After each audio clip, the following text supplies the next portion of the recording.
ನದಿಯೇ ನದಿಯೇ ನದಿಯೇ ನದಿಯೇ ರಾಜನ್ಯಾರು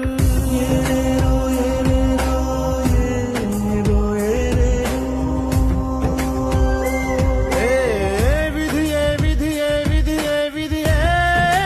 ವೀರನ್ಯಾರು ಒಂದು ಊರಿನಲ್ಲಿ ಒಬ್ಬ ಪರಾಕ್ರಮಿ ರಾಜ ಇದ್ದ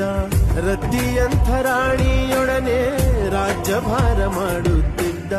ತಾನು ತನ್ನ ಪ್ರಾಣನೇ ಪಣವಾ